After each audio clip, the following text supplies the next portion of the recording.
Hello and good afternoon.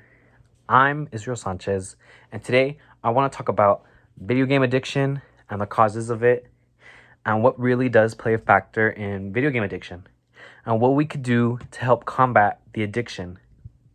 The definition of addiction, according to Dr. Tribhusan, is a chronic disease characterized by compulsive engagement in rewarding behavior despite adverse consequences. Video games is just one of many types of addiction. We have drugs, gambling, alcohol, and even sex. And also dirt. Dirt can be an addiction. Just to name a few.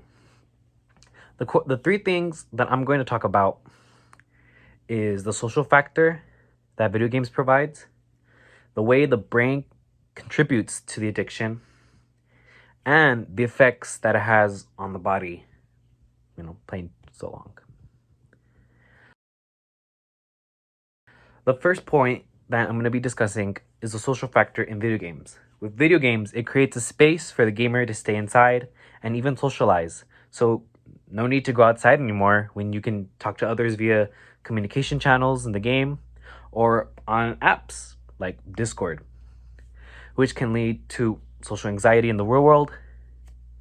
It leads the individual to be more scared and less intrigued in the real world. Why get out of the house to talk to someone when you can do it from your own bed? Claudia Moreno of the Department of Developmental and Social Psychology at the University of Padova in Italy states online gamers experience social anxiety symptoms are more likely than others to be stuck on games, which provides an alternative to real-life social interactions and allow for the avoidance of distress linked face-to-face social interactions. However, some might think it's fine to play video games to gain confidence in oneself so they can thrive and be happy when communicating in the world, which can be true for the most part. Dr. J.S. Lemons, Faculty of Social and Behavioral Sciences, states, however, while playing such video games in moderation can be beneficial, overuse can be problematic and harmful. In fact, growing evidence indicates that it is possible to become addicted to playing video games. Then, for my second part, I'm going to talk about the ways that the brain plays a crucial role in developing an addiction to video games.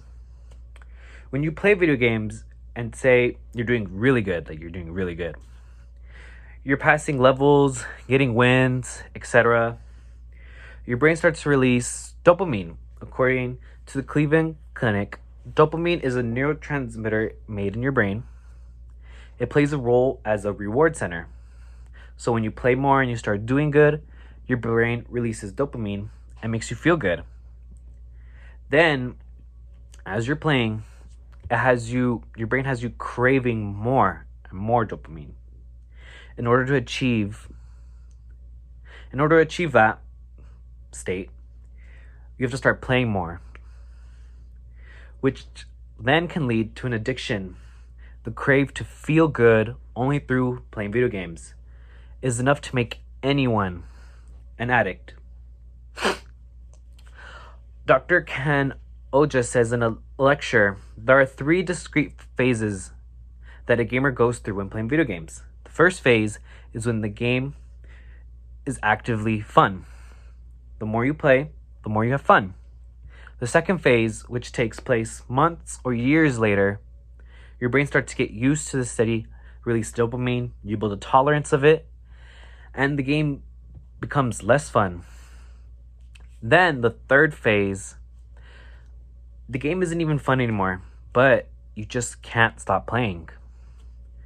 With the constant release of dopamine through the years lead to dopamine exhaustion, which causes the individual to only really get a dopamine high from video games and not from really anything else at all.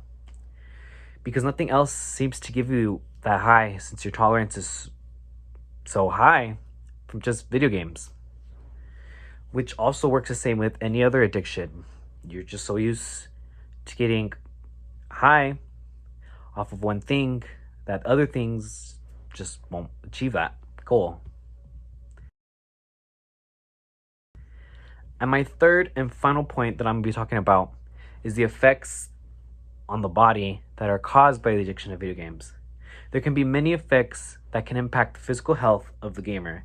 The constant looking at a screen can harm your eyes and damage them, which, you can be blind and even worse in your eyesight. I mean, look at me. Vincent Peltry from the Department of Anatomy at the University du Quebec in Canada says, in fact, people who report higher screen time are physically less active, more likely to be overweight, and consume significantly more caffeine and calories. The gamer can get a heart problem, which can lead to death if they're not careful enough to watch out for their health. Since they are so focused on what's going on in the game, they start to forget about themselves and what they eat, which can be really serious on your body. Even not sleeping, because you're staying up on more nights playing video games trying to get that win, which can affect your sleep schedule and even you. Michelle DeRoup from the Sleep Disorders Center at the Cleveland Clinic main campus states that if you continue operating without enough sleep, you may see more long-term and serious health problems. Some of the most serious potential problems associated with sleep deprivation: high blood pressure, diabetes, heart attack, heart failure, and even stroke.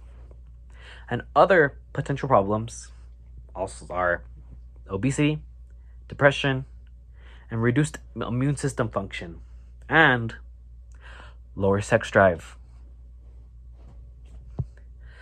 And chronic sleep deprivation can even affect your appearance. You'll start looking more pale, less alive. And in conclusion, having an addiction to video games is no mere joke, which should be taken very seriously if you ever encounter a friend or even a loved one with this type of addiction. And the three things that we were looking at: the social factor, the way the brain can contribute to the addiction, and the effects of its body. There is so much other factors out there that can play a part that I haven't talked about in video game addiction. And if you know anyone who might need help, talk to them so they can fight this thing, get out of it, and be okay. Because remember, at the end of the day, anything can be an addiction, even dirt.